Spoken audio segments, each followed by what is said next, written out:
देश परत एकदा गंभीर स्थितींतल्यान वता। परत कोरोनाच्यो केसी वाडपाक लागल्यात। बळी वचपांचोय आंकडो दिसान दीस वाडत आसा।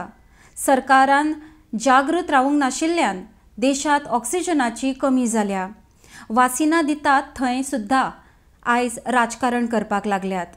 म्हण आपणाक दिसता की जे सरकार लोकांचे जिवीत वाटोवपाक शकना, लोकांक प्राणवायू सारकिल्ली गरजेची सुविधा दिवपाक शकना, त्या सरकाराक सत्तेर रावपाचो अधिकार आसा काय ना हाचेर प्रश्नचिन्ह आसा। म्हण विरोधी पक्ष फुडारी दिगंबर कामत उलयला। आज संपूर्ण देश एका गंभीर प्रसंगांतल्यान वता। कोविडाचे संकट परत एकदा आज देशामुखार उबे राविल्ले आसा। दिसान दीस बळींची संख्या वाडत आसा, दिसान दीस केसीस वाडत आसा। सरकारा कडेन कसलीच स्कीम ना। केंद्र सरकाराचो आज पर्यंतचो जो अनुभव पळयता तांणी खरें म्हटल्यार अलर्ट रावपाचें की सेकंड वेव येतली म्हणून, पूण ती अलर्ट रावना आसतना आज अशी परिस्थिती जाल्या एका वटेन ऑक्सिजनाची शॉर्टेज, ऑक्सिजन ना म्हणून पेशंटाक त्रासां उडयल्या। दुसरे वटेन तुगेले इंजेक्शन्स खंयच मेळना, ताजे ब्लॅक मार्केटिंग चलना। तिसरी गजाल आज वॅक्सिनेशन करता थंय सुद्धा राजकारण करता, पॉलिटिक्स करता।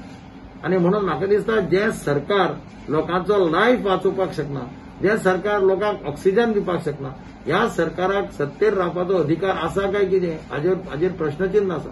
कारण आज दिल्ली हायकोर्टान आज काल सांगलें की सरकार इंडस्ट्रीक ऑक्सिजन सप्लाय करपाक सोदता, लायफ वाचोवपाक सोदना काय असो प्रश्न विचारलो।